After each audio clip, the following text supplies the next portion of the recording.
आईने हिंदी के एक नए एपिसोड में आपका स्वागत है और इस वीडियो में हम मुख्यतः बात करने वाले हैं मिग-29 के प्रोग्राम को लेकर आई कंफर्मेशन के बारे में। हम सब सुनते आए हैं कि मिग-29 को एक सेकंड लाइफ एक्सटेंशन प्रोग्राम से गुजारा जाएगा और अब ये चीज़ें फाइनलाइज हो चुकी हैं और बाकायदा इसको लेकर के ड्राफ्ट तैयार हो चुका है, जहाँ पर क्या-क्या चीज़ें अपग्रेड की जाएंगी और कैसे मिग-29 की कैपेबिलिटी को एनहांस किया जाएगा और कैसे इसे चाइना के बॉर्डर यानी एलएसी को ध्यान में रख करके अपग्रेड किया जा रहा है। इस पर इस समय जो तैयारियां हैं ये शुरू हो गई हैं और ये तब तक हमें देखने को मिलेगा जब तक हमारे पास तेजस मार्क 2 आ नहीं जाते। आपको बता दें कि चाइना का जो बॉर्डर है एलएसी का, खासकर हाई एल्टीट्यूड एरिया, वहाँ पर मिग-29 का कोई सानी अभी भी नहीं है। हाँ, ये बात अलग है कि राफेल के आने के बाद कुछ राहत जरूर मिली है, लेकिन अभी भी जो मिग-29 है ये काफ़ी ज़्यादा बेहतरीन परफॉर्म कर रहे हैं। और आपको बता दें कि भारतीय वायुसेना का कॉन्फिडेंस इनको लेकर बहुत ज़्यादा है। आपको याद होगा वर्ष 2020 में जब भारत और चीन के बीच में तनाव चरम पर था, तो मिग-29 यूपीजी लगातार लद्दाख में जो शॉर्टीज हैं उनको परफॉर्म कर रहे थे।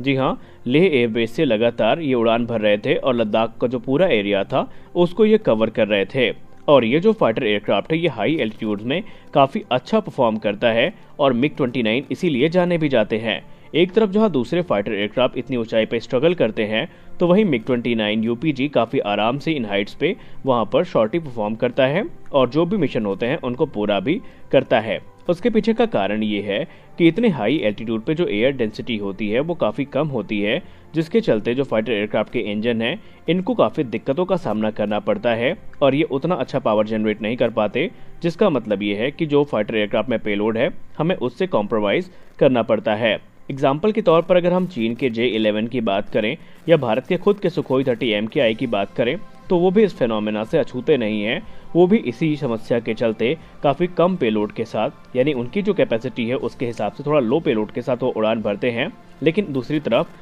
भारतीय वायुसेना के राफेल फाइटर जेट्स और मिग-29 यूपीजी इस तरह के मौसम में और इस ऊंचाई पे भी काफ़ी आराम से ऑपरेट कर पाते हैं और यही कारण है कि इंडियन एयरफोर्स आज भी इन एयरक्राफ्ट पे काफ़ी ज़्यादा भरोसा दिखाती है।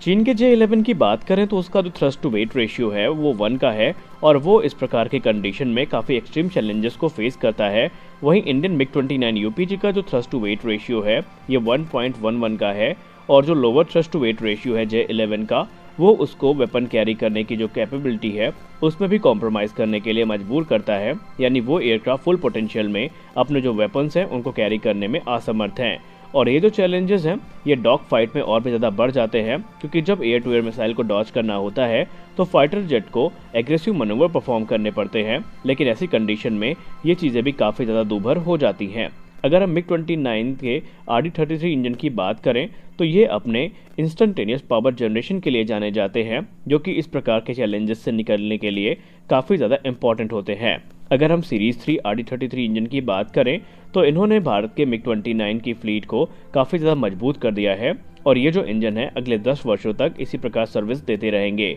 इन इंजन्स के आने के बाद जो मिग-29 की कैपेबिलिटी है वो कुछ इस प्रकार से बढ़ी है कि इसका जो वेपन पेलोड है इसको 4500 किलोग्राम तक इंक्रीज किया गया है और ये अपने 7-8 पॉइंट्स में इन वेपन्स को कैरी कर सकता है। वहीं इसकी जो रेंज है उसको भी काफ़ी इम्प्रूव किया गया है, यानी इसकी जो रेंज है वो तकरीबन 40% तक बढ़ चुकी है और अब ये अपने इंटरनल फ्यूल की सहायता से जो मिशन है उनको 2100 किलोमीटर की दूरी तक परफॉर्म कर सकता है। और इसके अलावा इसमें एयर टू एयर रिफ्यूलिंग के लिए जो रिट्रैक्टेबल प्रोब हैं उनको भी इंस्टॉल किया गया है। रही बात इंजन की, तो इन इंजन को लाइसेंस के अंतर्गत हिंदुस्तान एरोनॉटिक्स लिमिटेड की कोरापुट डिवीजन के द्वारा बनाया भी जाता है और अपग्रेड भी किया जाता है। और चीन के साथ जब विवाद चल रहा था तो वहां पर जो मिग-29 की परफॉर्मेंस थी उस परफॉर्मेंस के चलते ही इनको एक नया बैज मिला है जिसे हम कहते हैं ड्रैगन स्लेयर्स। तो अब आप समझ चुके होंगे कि मिग-29 यूपीजी हमारे लिए क्यों इतना ज़्यादा महत्वपूर्ण है। अब आइए बात कर लेते हैं मिग-29 के स्क्वाड्रन्स और इनको दिए जाने वाले अपग्रेड्स के बारे में। इस समय भारतीय वायुसेना में मिग-29 की 3 स्क्वाड्रन्स ऑपरेशनल हैं। पहली है स्क्वाड्रन 28, दूसरी है स्क्वाड्रन 47 और तीसरी है स्क्वाड्रन 223 और इन्हीं में जो मिग-29 यूपीजी फाइटर जेट्स हैं वो ऑपरेट किए जा रहे हैं। इनिशियल 6 मिग-29 को रशिया में अपग्रेड किया गया था और बाकी के जो मिग-29 है इन्हें भारत में ही 11 बेस रिपेयर डिपो में अपग्रेड किया जा रहा है और अब तक भारत ने तकरीबन 50 से ज़्यादा मिग-29 को अपग्रेड कर रखा है और इसके अलावा इनमें और भी ज़रूरी जो बदलाव हैं ये भारत की तरफ से किए जा रहे हैं। अपग्रेड की कॉस्ट की बात करें तो प्रत्येक मिग-29 को अपग्रेड करने में $15 मिलियन का जो खर्च है वो आ रहा है और इंडियन एयरफोर्स की स्टेटमेंट की बात माने तो अपग्रेड के बाद जो मिग 29 यूपीजी की कैपेबिलिटी है ये F-16 ब्लॉक 70 के समकक्ष हो चुकी है, यानी कैपेबिलिटी के मामले में ये F-16 ब्लॉक 70 के पास पहुंच चुके हैं। मिग 29 में एक डेडिकेटेड इलेक्ट्रॉनिक वॉरफेयर स्वीट जिसे हम D-29 के नाम से जानते हैं उससे इसको इक्विप किया गया है। D-29 को स्वदेशी तौर पर भारत में ही डिफेंस एवियोनिक्स रिसर्च एस्टैब्लिशमेंट यानी डेयर के द्वारा विकसित किया गया है, जो कि DRDO की एक लैब है और इसे भारत इलेक्ट्रॉनिक्स लिमिटेड के द्वारा प्रोड्यूस किया जाता है। D-29 की बात करें तो ये एक इलेक्ट्रॉनिक वॉरफेयर सिस्टम है जिसमें radar warning receiver, EACM, ESM functions हैं और इसके अलावा ये एक state of the art active phase array को भी यूटिलाइज करता है, जिसका इस्तेमाल जो मल्टीपल थ्रेट रेडार्स हैं इनके सेलेक्टिवली जैमिंग में किया जाता है। D-29 एक सेल्फ प्रोटेक्शन जैमर के तौर पर भी सर्व करता है, जिससे कि इस एयरक्राफ्ट की जो ओवरऑल सर्वाइबिलिटी है वो काफ़ी बूस्ट होती है और जो सिचुएशनल अवेयरनेस है वो भी काफ़ी ज़्यादा बढ़ जाती है और जो मिशन इफेक्टिवनेस है वो भी काफ़ी इंक्रीज होती है। D-29 सिस्टम बेसिकली जो RF सोर्स का इंफॉर्मेशन है, RF सोर्स की जो पोजीशन है इसको देता है, यूं कह लें इसको डिटेक्ट करके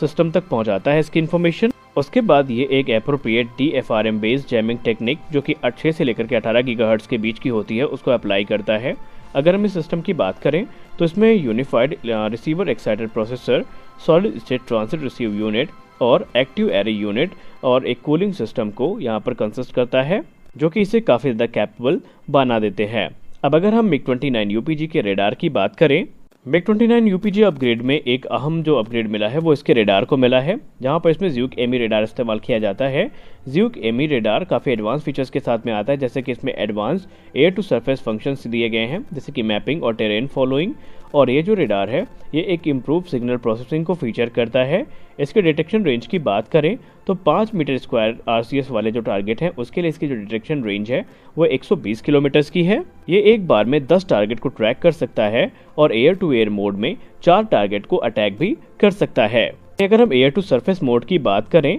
तो ये रेडार एक टैंक को 25 किलोमीटर दूर से डिटेक्ट कर सकता है, एक ब्रिज को 120 किलोमीटर दूर से डिटेक्ट कर सकता है, वहीं एक नेवल डिस्ट्रॉयर को ये 300 किलोमीटर दूर से डिटेक्ट कर सकता है और एक बार में ये 2 सरफेस टारगेट को ट्रैक कर सकता है। और सबसे खास बात यहाँ पर ये है कि इस रेडार के आने के बाद मिग 29 यूपीजी की जो स्ट्राइक कैपेबिलिटी है वो काफ़ी एक्सेप्शनल हो चुकी है। मिग 29 यूपीजी के आर्मामेंट्स की बात करें तो इसमें तो आपको पता ही है कि जो रशियन वेपन्स हैं जैसे कि R-77, R-74 जैसे मिसाइल्स जो कि एयर टू एयर स्ट्राइक में काम आती हैं वो इस्तेमाल करी जाती हैं। इसके अलावा इसमें KH-35 जो कि ऑल वेदर सबसोनिक मिसाइल है वो इस्तेमाल करी जाती है और आने वाले समय में इसमें आपको अस्त्र मिसाइल देखने को मिलेगी जो कि भारत में विकसित करी गई हैं। इन्हें ब्रह्मोस NG से इक्विप किया जाएगा और भी भारत के जो दूसरे वेपन सिस्टम्स हैं उनसे इनको इक्विप किया जाएगा, जिसकी बदौलत इनकी जो स्ट्राइक कैपेबिलिटी है वो काफ़ी ज़्यादा बढ़ने वाली है।